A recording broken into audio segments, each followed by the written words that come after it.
Dê a mão que está falando nessa noite aí. Pega a mão de alguém. Peça licença aí para ele, para ela. E ore com ele e com ela nesta noite. Você vai orar, pedir: Deus, continue aquecendo esse coração, ó Deus, para aguardar fielmente, desejar ardentemente a tua volta. Ore por ele e por ela nesta noite, neste momento. Diga: Deus, eis aqui alguém, ó Pai, o qual o Senhor ama tanto, que entregou a sua vida por ele naquela cruz. Eis aqui alguém, ó Deus, que o Senhor se entregou completamente, para que ele pudesse voltar de volta para casa. Como aquele filho pródigo, Deus, assim nós éramos sem o Senhor. Nós fomos embora, Senhor, nós deixamos, Senhor, a comunhão contigo. Mas Deus, aprove o momento, Pai, o qual o Senhor nos recebeu, Senhor, e deu a possibilidade de voltarmos para casa, lá naquela cruz do Calvário, há mais de 2.000 anos atrás.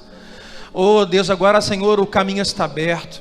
O muro da separação, ó Deus, foi derrubado. Não há mais impedimento, nem mais separação, ó Deus. O apóstolo Paulo diz que nada nos separará do amor que está em Cristo Jesus. Já não mais há condenação, nada mais nos separa. Por isso, Deus, há alguém aqui nesta noite que eu seguro pela mão, o qual o Senhor ama muito.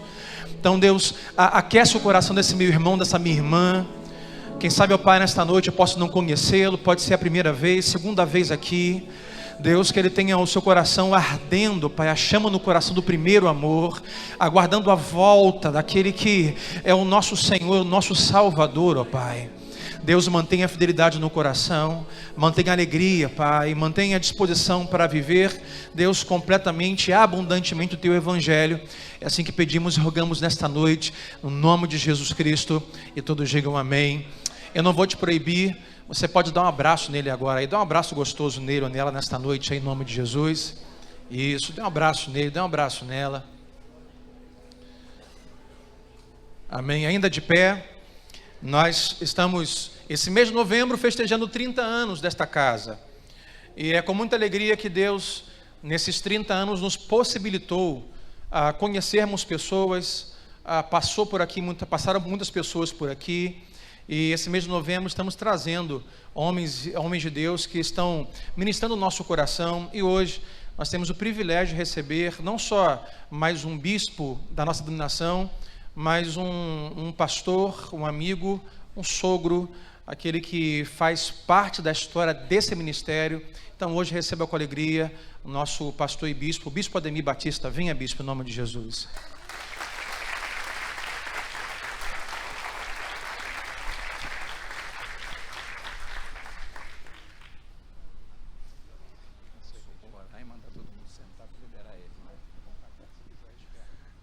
Boa noite, queridos. É um privilégio estar aqui com os irmãos nesta celebração que mexe muito no meu coração, me faz lembrar assim, túnel do tempo no passado.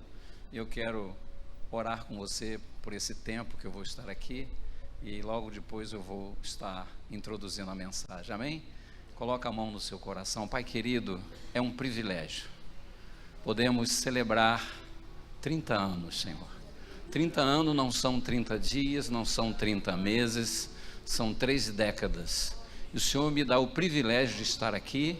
O Senhor me dá o privilégio, Senhor, de ser um dos membros fundadores dessa igreja.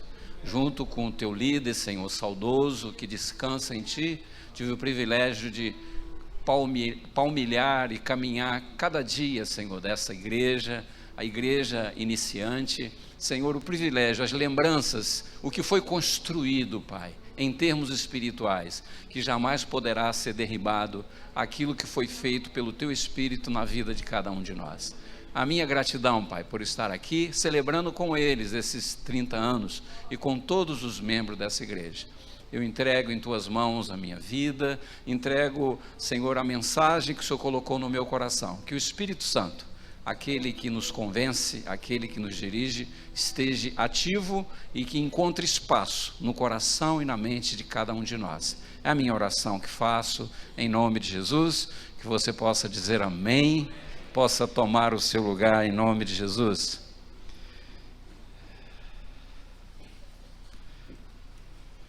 é sempre bom a gente lembrar. Existem coisas que não devem ser lembradas, mas lembrar faz muito bem, principalmente de coisas boas que marcaram a nossa vida, a nossa família.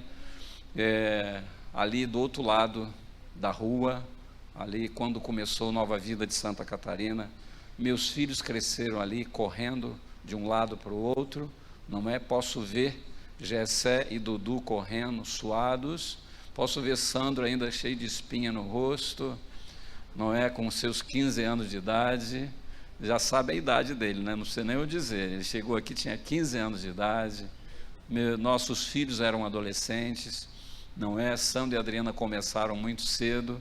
Vocês se casaram com 18 anos, com 20? Então namoraram muito então, hein? Então, essas lembranças, sabem, faz bem ao nosso coração, e saber que Deus cuidou de nós. Deus cuidou de nós, não é a pastora Sandra? Deus cuidou de nós, não é a pastor Sandro, Adriana, minha esposa está ali, Maria José. Deus cuidou de nós. Deus é generoso, Deus é bondoso, e nos faz, não é, ir vencendo os dias a dias, com circunstâncias. As circunstâncias não são iguais para todo mundo, mas existem circunstâncias, e Deus vai nos guardando, vai nos protegendo, e nos dá esse privilégio de acompanhar essa igreja. Tive o privilégio de lançar a pedra fundamental. Nós aqui, o pastor Carlos Alberto não tinha esse costume, né, de enterrar alguma coisa, né, na frente da igreja, colocar uma Bíblia, não é? Mas eu tive o privilégio de escavar esse lugar e sonhar junto com o líder, porque a importância de um discípulo é sonhar junto com o seu líder. E eu tive um líder quando eu cheguei aqui, fora o pastor Carlos Alberto, que foi o obreiro Chagas. Era um homem de confiança do pastor Carlos Alberto, ainda diácono, e ele, daqui ele foi para Brasília, ele acompanhava, ele era da Marinha, ele acompanhava aí a caminhada de alguns almirantes, né, na sua função, e ele foi para Brasília, e ele disse para mim assim, me abraçou e disse assim, ajude o seu líder, vista a camisa junto com ele. Essa foi a palavra dele para mim, e eu vesti a camisa. E muito jovem, eu era um novo convertido quando cheguei aqui em Santa Catarina, e o pastor Haroldo impôs as mãos sobre a minha cabeça, me ordenou obreiro, eu sendo um novo convertido. Tinha 3 meses de batizado. Ninguém sabia disso, e ninguém precisava saber, mas eu era um obreiro recém-batizado, não é? E eu cheguei aqui em novembro de 1989, um obreiro recém-ordenado e um novo convertido, aprendendo, querendo saber de tudo. E Deus foi generoso, acompanhei o pastor Carlos, não é? A minha família acompanhou a família dele acompanhou a minha família, e vocês conhecem no que deu, não é? Temos uma família, temos netos, e esse é o privilégio, construir família, ver filho dos filhos e a obra de Deus caminhando, porque nada pode deter a obra de Deus, amém, irmãos? Então é a minha alegria, é um pequeno histórico aí da minha passagem por aqui, e aprove a Deus me deixar ali em Estrela do Norte, e nós temos ali a igreja de Estrela do Norte, que é filha de Nova Vida de Santa Catarina, e vamos caminhando. O importante é caminhar e não parar, porque Jesus está voltando, como nós acabamos de cantar, e nós precisamos aproveitar o nosso tempo. Amém, igreja?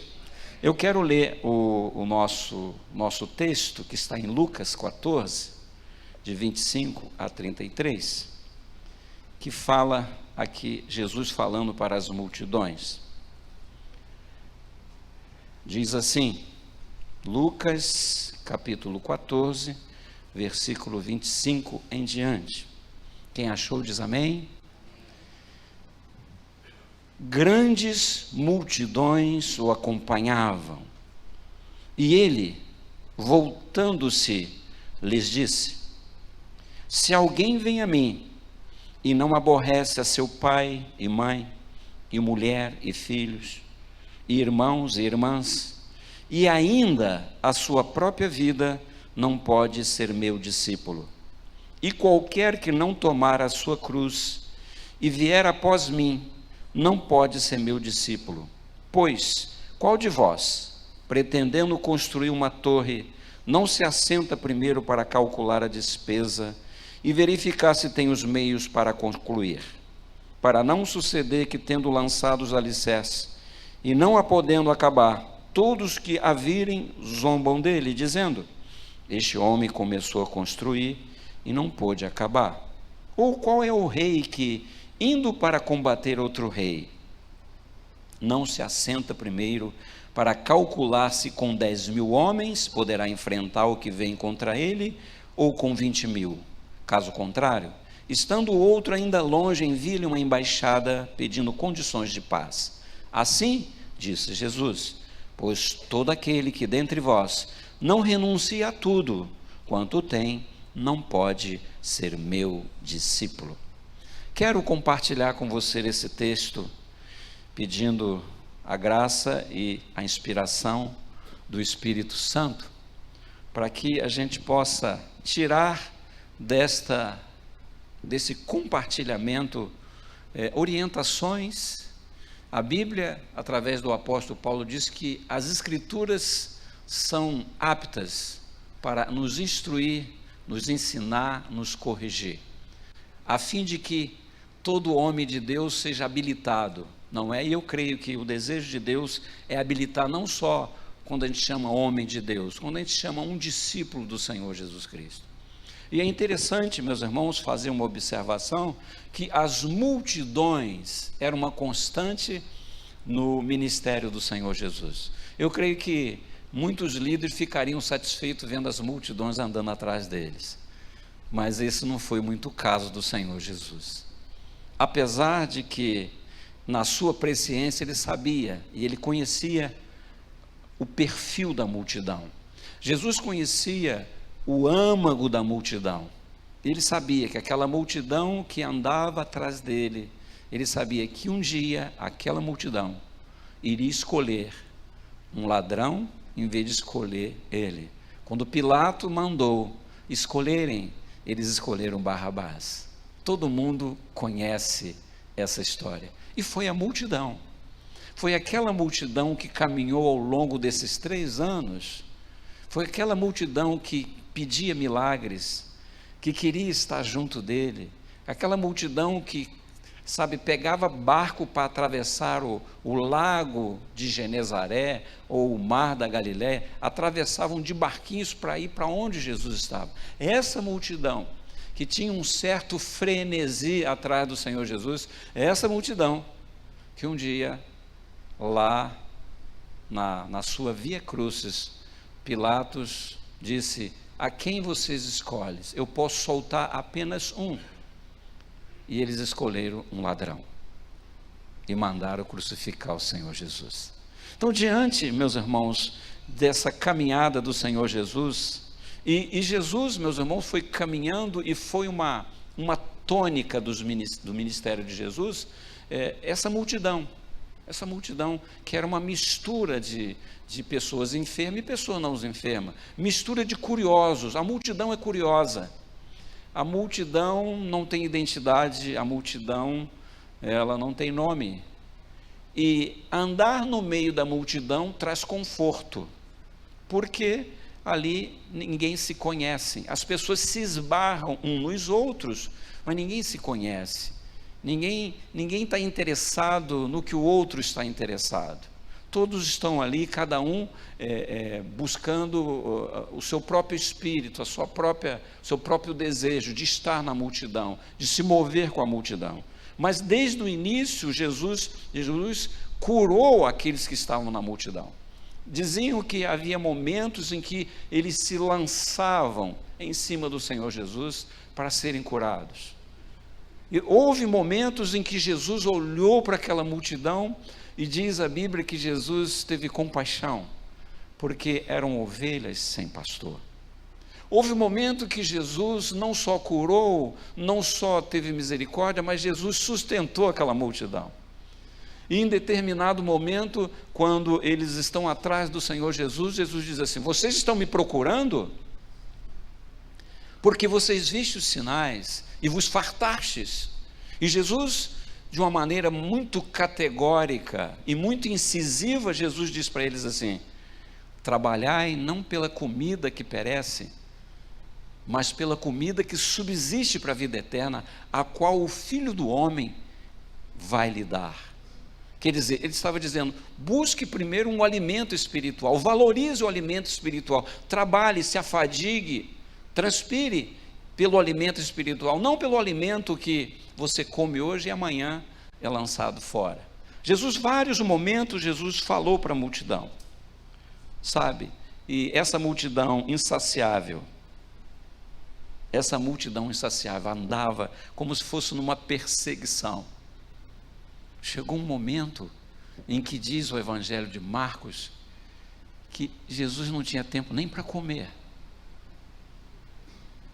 porque ele estava vivendo 100% a sua humanidade e 100% a sua vida espiritual. Jesus era 100% Deus e 100% homem, mas no seu ministério ele viveu 100%. Jesus se cansou, Jesus teve fome, e diz Marcos 3, meus irmãos, que ele foi para casa, não obstante a multidão afluiu de novo, de tal modo que nem podiam comer. Marcos 3:20, nem podiam comer, eles não davam descanso, meus irmãos, porque a multidão não pensa, a multidão simplesmente se move, buscando o seu interesse, buscando aquilo que eles mesmo nem sabem o que querem.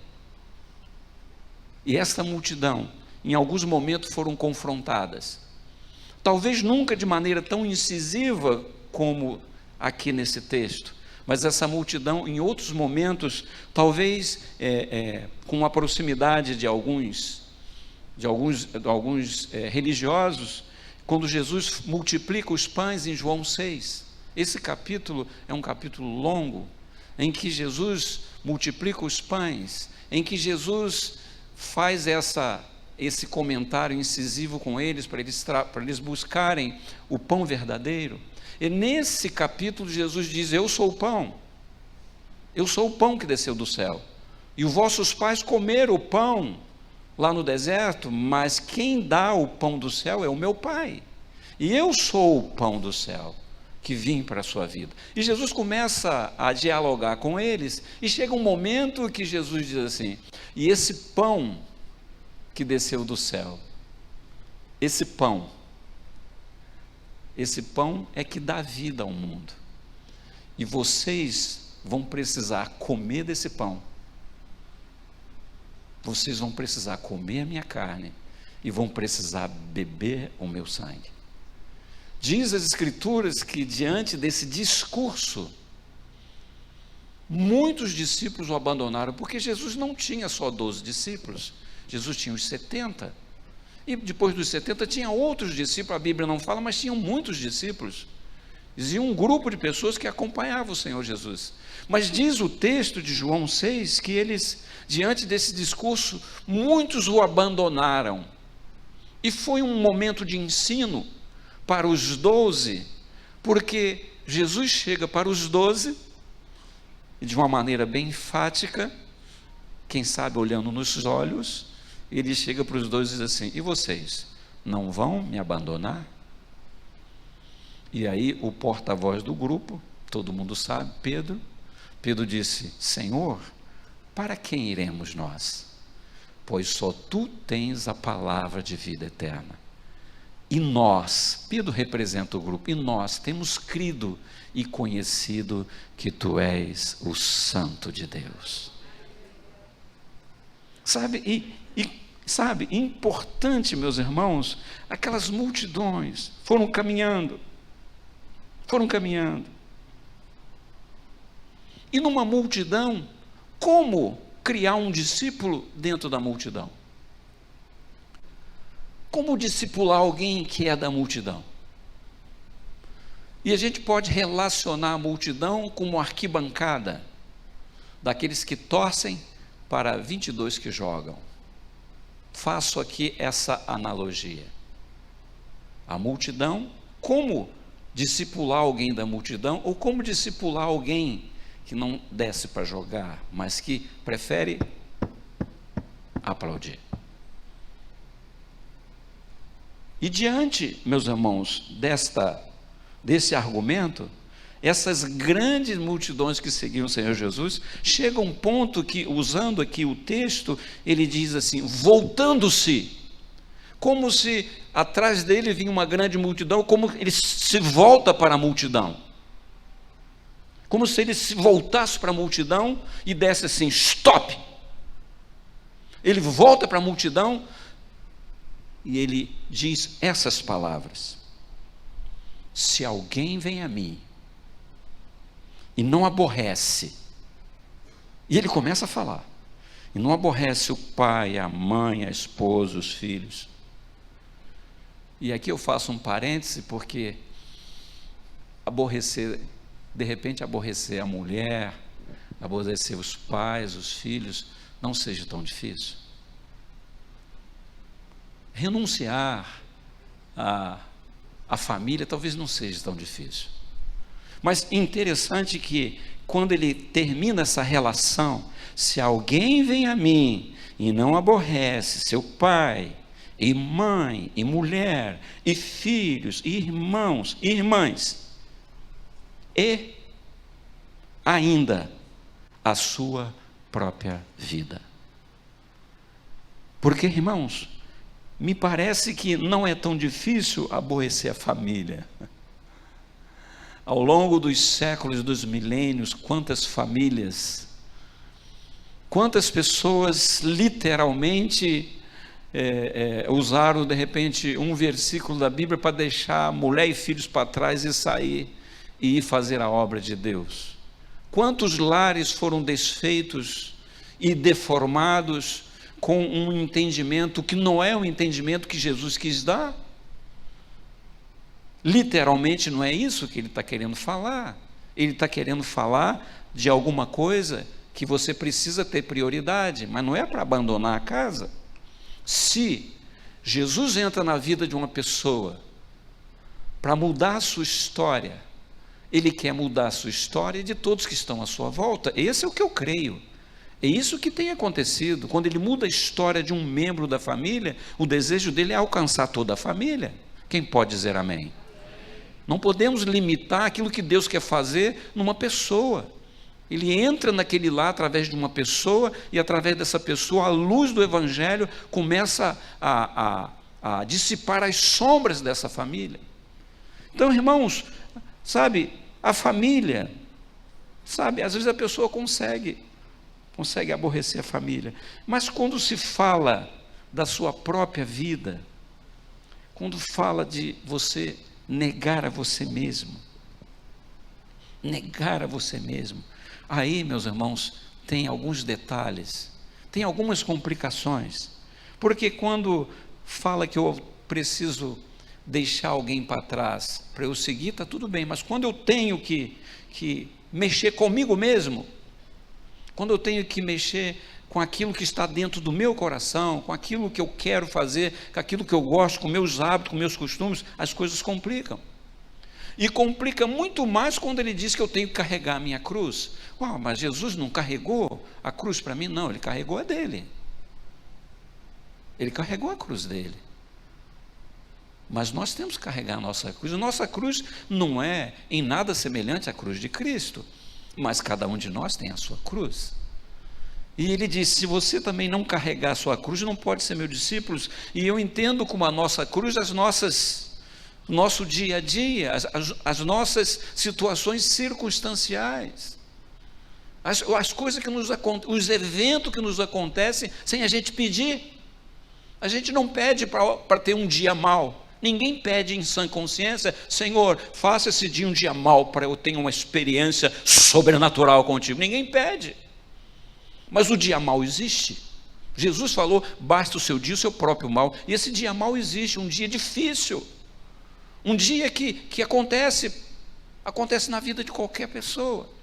E esse dia pode ser uma cruz, pode ser alguma situação que você vai precisar, como discípulo, continuar dentro dessa circunstância que você está passando, mas você não abandonar o seu caminho de discípulo, não abandonar os seus propósitos de discípulo, não abandonar a sua fé, não abandonar seus compromissos. Esse é o sentido da gente continuar carregando a nossa cruz.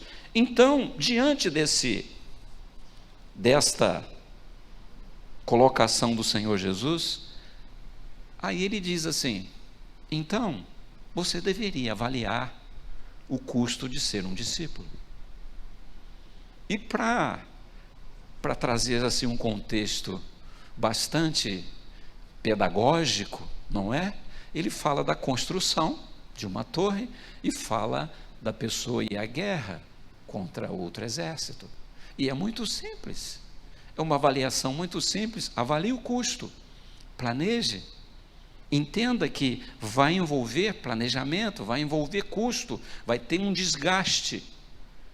E ele fala da torre, que a pessoa que vai construir a torre, primeiro calcula quanto ele vai gastar, porque senão pode ficar pelo meio do caminho. O que ele está querendo dizer com isto, e que a gente pode tirar daqui do texto, de que você, quando aceita o discipulado cristão, você precisa saber que existem compromissos que não dá para ficar pela metade. Existe envolvimento mental, espiritual, emocional, físico, financeiro, que não dá para deixar para lá. Existe um envolvimento integral com o discípulo. Não dá para ser discípulo meia boca. Não dá para ser discípulo mais ou menos. Não dá para ser neutro.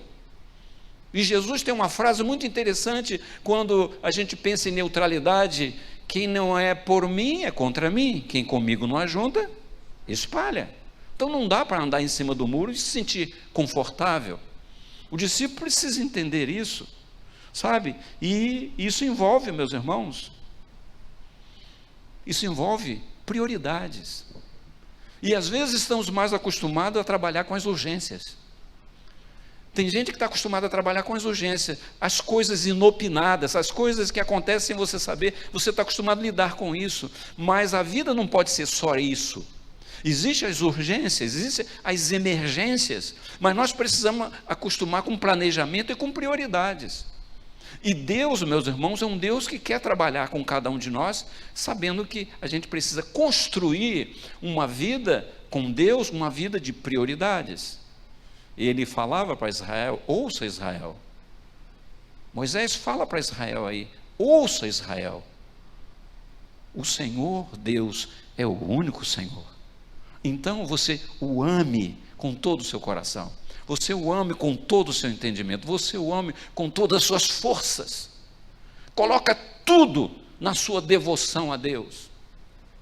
Entregue-se 100%, porque não dá para ser discípulo, não dá para ser seguidor, se a gente não tomar essa postura de prioridade. E escolha, meus irmãos, tem preço. Todas as nossas escolhas têm preço.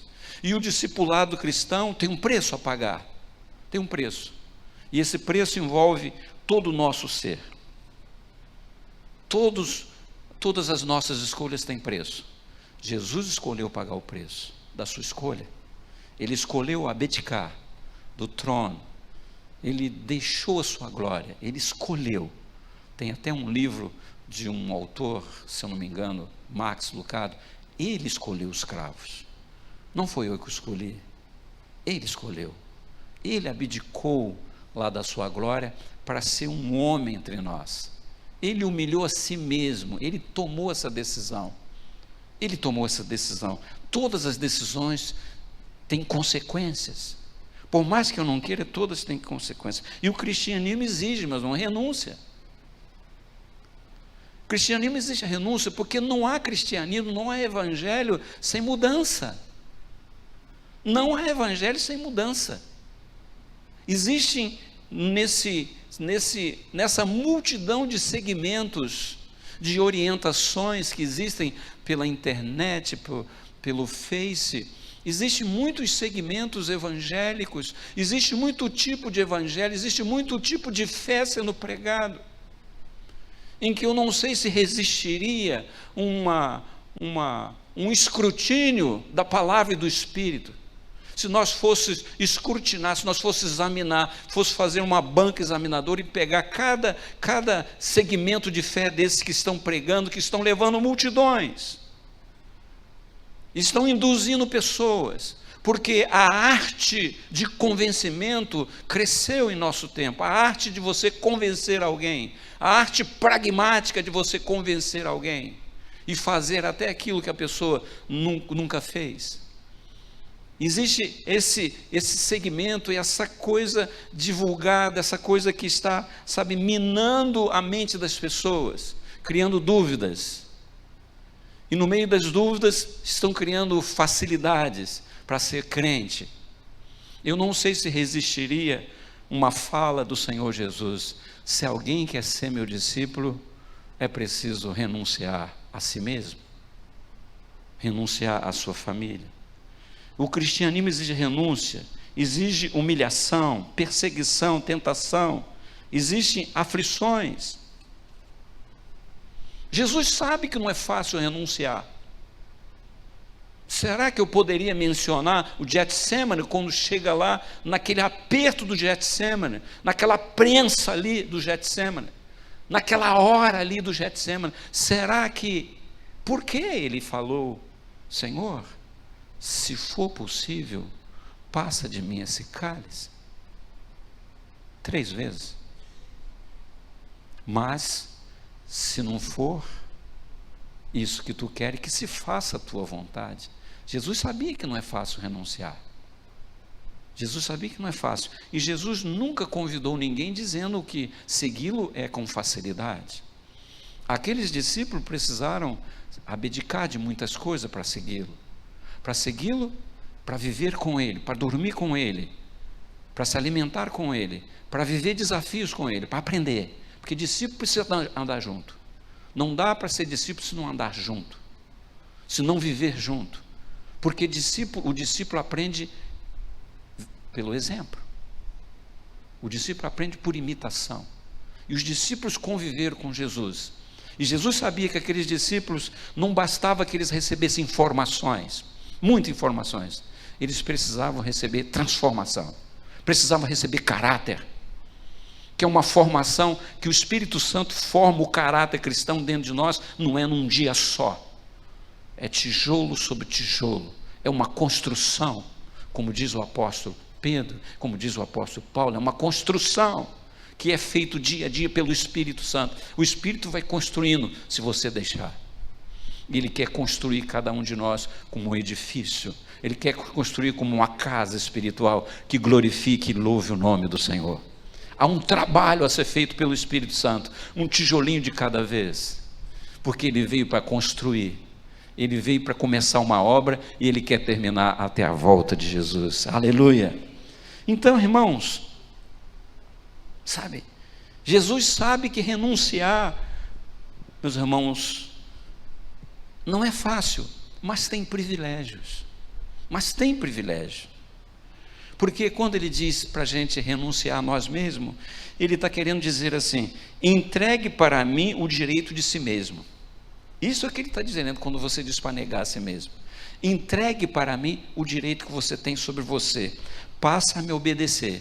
Quando você obedece, e quando você não obedece, você está dizendo: eu sou independente, eu não preciso obedecer.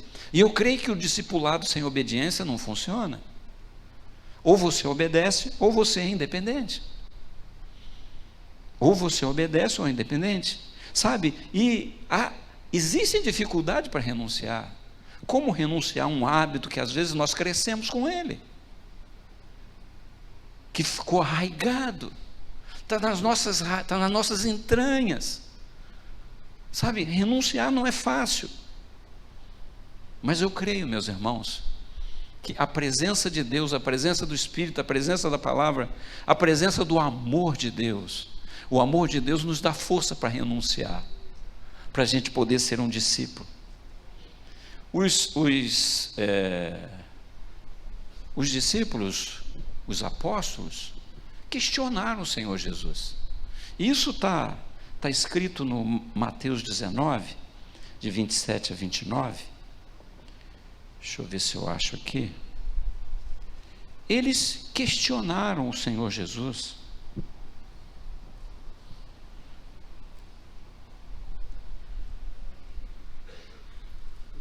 É meu? É meu esse canal? Mas...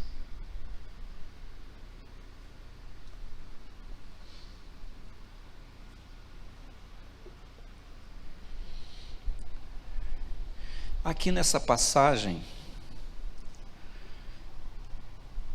em que ele fala do perigo das riquezas, que fala o quão difícil é um rico ser salvo, mas ele diz aqui que o impossível dos homens são possíveis para Deus. E aí ele diz no versículo 27, então lhe falou Pedro, eis que nós tudo deixamos e te seguimos, que será pois de nós? Jesus lhe respondeu, em verdade vos digo que vós, os que me seguistes, quando na regeneração o Filho do Homem se assentar no trono da sua glória, também vós se assentareis em 12 tronos para julgar as 12 tribos de Israel. E todo aquele que tiver deixado casas, ou irmãos, ou irmãs, ou pai, ou mãe, ou mulher, ou filhos, ou campos, por causa do meu nome, receberá muitas vezes mais e herdará a vida eterna. Eu não tenho dúvida, meus irmãos, que as nossas renúncias pelo reino de Deus, em colocar a prioridade nas coisas de Deus, não é que a gente precise deixar a nossa família, de dar atenção à nossa família. Quando a gente se associa com Cristo, quando a gente abraça o discipulado cristão, com leitura, com ministração do Espírito, com ensinamentos, nós ficamos melhores para a nossa família. Eu não posso entender que um cristão fique pior para a sua família. Não posso entender que um marido crente seja pior para a sua esposa. Ele tem que ficar melhor. Senão não vale a pena ser cristão. Eu não creio que uma mulher crente, seja pior para o seu marido não crente. Pelo contrário, ela tem que ser melhor. Porque ela vai aprender. E ela vai aprender através da palavra que uma esposa sábia edifica o seu lar. E um marido também crente, ele vai ajudar a sua esposa. Eu entendo, meus irmãos, que o que Jesus está dizendo aqui, os apóstolos questionaram, nós deixamos tudo, o que será de nós? Vocês vão receber, porque eu creio firmemente, meus irmãos, quando a gente pede um Brasil melhor, nossos netos estão aí. Eu gostaria que meus netos tivessem um Brasil melhor. Eu sei que Jesus está voltando, mas a gente quer um Brasil melhor, a gente quer um Brasil com mais trabalho, com mais igualdade, com mais oportunidade, mas a gente, não podemos desvincular só porque a gente quer um Brasil melhor, do que a gente quer ficar aqui nesta terra. Nós podemos ser cristãos e ansiar pelo céu, mas a gente pode viver bem aqui, porque viver bem aqui não é ruim, é bom. Porque Deus, não é pecado eu querer viver bem aqui, não é pecado eu querer ter prosperidade aqui, não é pecado eu colocar a prioridade na frente do amor de Deus. Eu não posso colocar essas coisas na frente do meu discipulado e do meu aprendizado com Deus, mas o desejo de Deus é que a gente seja próspero, que a gente viva bem. E o meu desejo é que meus netos tenham um Brasil melhor, com mais oportunidades de trabalho, para ter uma vida mais tranquila, não enfrentar o que eu enfrentei há 50 anos atrás, há 60 anos atrás, eles possam ter um Brasil melhor. Então eu creio firmemente que o discipulado cristão nos leva para ter uma vida saudável. Não estou dizendo que vai levar para uma vida para ter riqueza, mas se você conquistou riqueza com o suor do seu rosto, com a inteligência que você recebeu, com o seu trabalho, a Bíblia diz que um homem perito na sua obra, ele é colocado perante reis, não perante a plebe, mas um homem perito na sua obra, isso teve um custo de graduação, de mestrado, de doutorado, para ser um perito. Um perito, a Bíblia diz, veja um homem perito na sua obra, perante rei será colocado, mas para ser perito tem um desgaste. tem trabalho, tem investimento. A mesma coisa para a gente ter uma vida com Deus, de um discipulado perene, constante, sem a gente abrir mão das coisas de Deus pelas coisas do mundo. Jesus disse para os discípulos: não fica ansioso com as coisas do mundo, busca o reino e a justiça. Irmãos, às vezes somos enrolados e complicados com as demais coisas. As demais coisas complicam muito a vida das pessoas, e as pessoas esquecem do reino. Aí as pessoas negociam o reino e negociam a justiça de Deus. O discipulado cristão, meus irmãos, é um chamado da multidão. Porque dentro da multidão não dá para ser discípulo? Porque dentro da multidão não há compromisso. A multidão não tem compromisso. O compromisso da multidão é com eles mesmos. E Jesus, com essa fala, ele diz assim: se você quer sair da multidão, você tem que pagar um preço.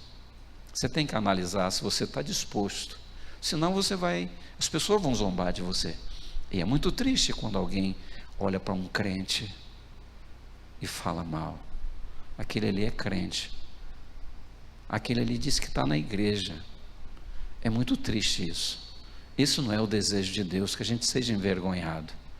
Ele disse aqui: quem começa a construir não termina, as pessoas vão falar, as pessoas vão zombar.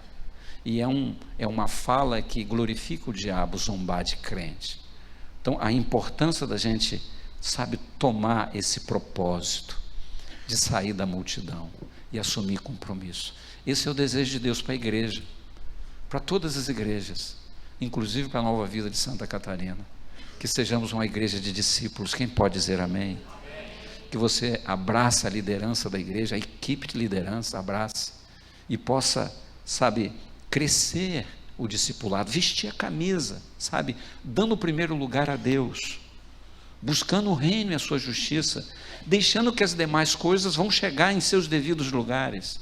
Busca o reino. Jesus falou, a gente precisa acreditar, a gente precisa tomar posse. Jesus falou: busca o reino e a justiça, e as demais coisas serão acrescentadas. Você precisa acreditar que as demais coisas serão acrescentadas, e buscando o reino, sendo um discípulo, saindo da multidão. Valorize, colocando Deus em primeiro lugar. Valorize a sua família. Valorize a sua família. Meus irmãos, uma família é um projeto de Deus, para o homem não ficar sozinho. Então valorize a sua família. Dê atenção à sua vida profissional. Estude. Invista no estudo. Mas eu tenho que estudar de noite. Estude. Ninguém morre se dormir menos à noite, não. Eu digo lá para a igreja, eu vivi a vida inteira dormindo só o que dava para dormir. De meia-noite às 4, de meia-noite às 5. Estou vivo, 70 anos. Nem parece. Nem parece. E eu estava dizendo para a igreja: 70 anos, eu achei que passou tão rápido, eu achei que passou muito rápido 70 anos, mas aí quando eu faço aniversário dia 3, aí dia 10, a minha primogênita faz aniversário, e aí eu fiz 70, aí a minha primogênita, pode dizer, fez 45, eu falei assim, eu pensei que passou rápido, mas não passou não, tenha tempo, porque a Adriana já fez 45 anos, e Santo também vai fazer. Meu Deus, eu vi essas crianças correndo, e quem me deu a notícia que eles estavam namorando foi o pastor Carlos Alberto. Olha, esses dois aí eu falei assim, eu tive que reciclar um pouquinho a minha cabeça, né? Pastor Carlos Alberto, origem de empresário, né? No mundo secular, e eu militar, então eu tive que tirar o negócio, o HD, botar outro, reciclar, fazer um backup, para mim aceitar certas coisas, mas Deus é muito bom, está aí um casamento abençoado. Então valorize a família, trabalhe para você ser um bom profissional, e seja discípulo, e o discípulo está sempre aprendendo, o tempo passa muito rápido, e nós precisamos, meus irmãos, tomar decisão. O tempo é matéria-prima não renovável, e o tempo que nós estamos vivendo hoje com os entretenimentos, eles roubam a gente da gente mesmo. Se a gente não tiver cuidado, o entretenimento rouba a gente de nós mesmos. Como aquele livro do padre, Quem Me Roubou de Mim? O entretenimento rouba a gente da gente mesmo, rouba a gente das pessoas. Sabe, esse mundo do entretenimento, que eles investiram pesado nisto, isso tem roubado as pessoas, isso tem feito que as pessoas coloquem prioridade fora de lugar. Isso tem, sabe, isso tem criado fragilidades no discípulo, e a pessoa passa a não renunciar às suas vontades. Eu sei que não é fácil, mas você consegue, se você tentar, porque Deus, se Ele diz para você renunciar, Ele vai estar junto com você para te ajudar. Ainda mais que você está renunciando por Ele, pelo amor dEle, e para você ser um discípulo dEle. Então, meus irmãos, esse é o tempo. Tome atitude hoje. Multidão ou discípulo? Na multidão não dá para ser discípulo, mas quando você sai da multidão para seguir o Mestre, eu tenho certeza, você vai descobrir a grandiosidade, você vai descobrir as alegrias, você vai descobrir experiências com Deus. Multidão não tem experiência com Deus, mas o discípulo tem experiência, porque cada dia será diferente. Quando você abraçar esse discipulado, abraçar ser discípulo de Cristo, sabe, chegar para a sua liderança e dizer: eu quero ser um discípulo de Cristo, eu quero me engajar, o que eu preciso fazer? A equipe de pastores aqui vai te orientar como você ser um discípulo engajado, sair da multidão e entrar num caminho, não é um caminho igual. O discipulado cristão é um caminho de novidades, porque o nosso Deus é um Deus do novo, Ele faz coisas novas todos os dias, e esse é o privilégio que a gente tem, quando acorda de manhã, é um novo dia, é um presente de Deus, sabe, Deus cuidando de nós, cuidando da nossa família, cuidando da igreja, cuidando dos nossos projetos. Isso é um privilégio, meus irmãos, quando a gente é um discípulo de Deus, como Jesus falou para Pedro: olha, quem renunciou por minha causa, não se preocupe não, aqui mesmo você vai receber muita coisa, e no final, o céu. Quem pode dar glórias a Deus? E lá nós temos um encontro, há um encontro de todos nós no céu. Eu não gosto dessa coisa de falar um para o outro não, mas nesta noite eu vou quebrar esse protocolo. Diz para o outro assim: não falte ao nosso encontro no céu. Fale para ele aí. Jesus está voltando, irmãos, e o convite está aberto. Não sei como está a sua vida, não sei como você se sente diante das palavras do Senhor Jesus.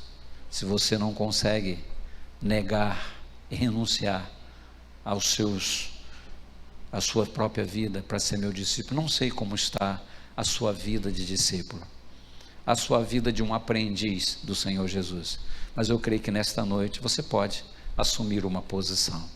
Você pode assumir uma posição aí no seu coração, e depois você orar, e depois você pedir ajuda.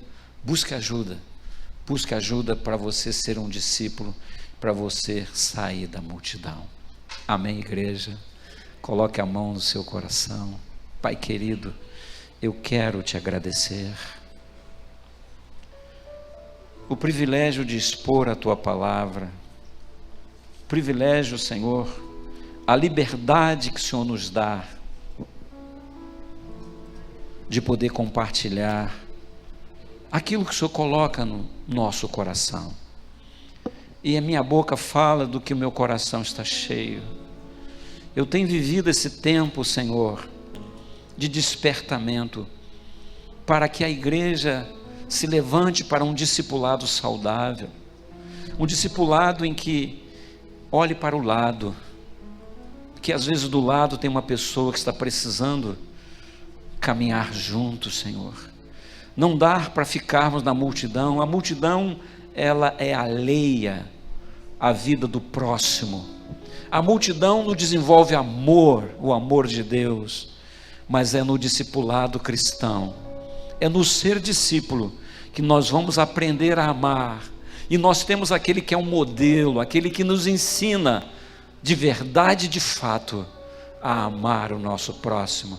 E ele é muito categórico e direto quando diz: vocês serão conhecidos quando amar uns aos outros. Por isso, Pai, desenvolve no coração de cada um de nós. Se há dúvida, Senhor, quanto ao discipulado, se há dúvida quanto a te seguir, Senhor, que o Senhor tire essas dúvidas e coloque uma certeza, Senhor, porque multidão nunca mais. O meu desejo é seguir ao Mestre. Que a gente nesta noite, que você tome essa atitude, saia da multidão e venha seguir o Mestre. Tome sua cruz, as suas necessidades, as suas dificuldades. Não deixe que suas dificuldades te afaste do discipulado. Não deixe que tuas dificuldades te afaste do corpo de Cristo.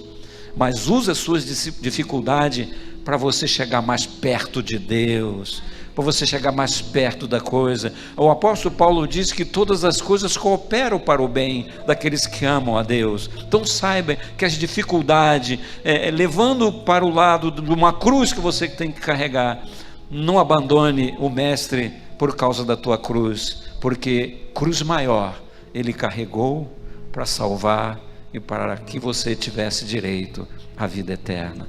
Eu oro para que você tome essa decisão hoje na sua vida, e depois que você tomar essa decisão, fale com seu líder e diga: olha, eu quero assumir um compromisso de sair da multidão, quero sair das arquibancadas e quero ter uma atitude proativa, porque o reino de Deus é dinâmico e proativo. O reino de Deus, ele se movimenta, e eu quero me movimentar junto, porque Jesus está às portas, e eu quero te pedir, Pai, que quando Ele voltar, me encontre com as mãos ocupadas. É a minha oração que faço nesta noite, no nome de Jesus. Que a igreja diga amém. Você pode dar um glórias a Deus? Você pode dar aleluias ao Senhor? Pastor Sandro.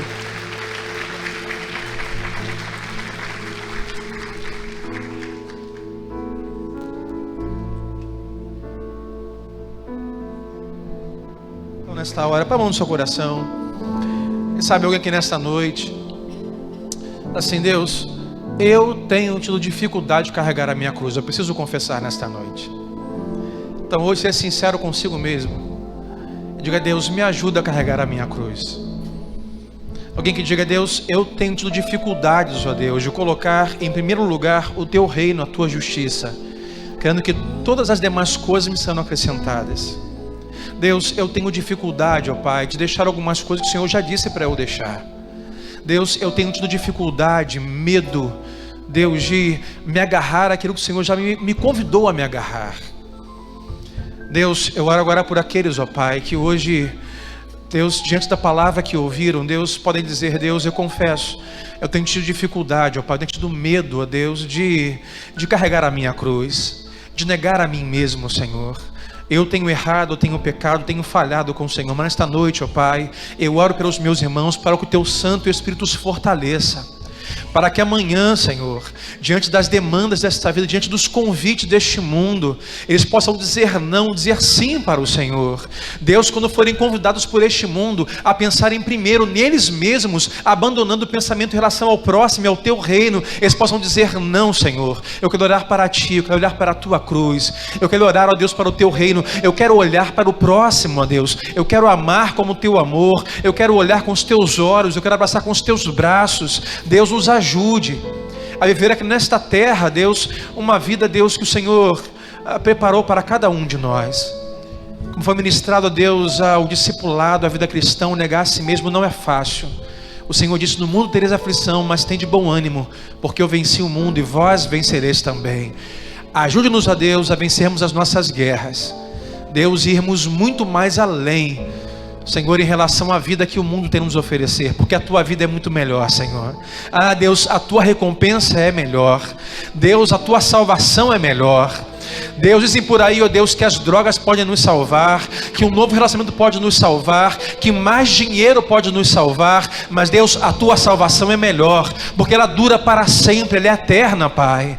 Então, Deus, dá-nos esse coração, Deus, que consigamos carregar a nossa cruz dia após dia, honrando o Teu nome. Assim oramos, em nome de Jesus, e todos digam amém e amém. Olá, Obrigado por assistir ao canal da Nova Vida SC no YouTube. Se você gostou dessa mensagem, clique no botão de inscrição aqui na sua tela e assim você não vai perder nenhum conteúdo desse ministério. E também nos siga nas redes sociais. Mais uma vez, obrigado e Deus abençoe.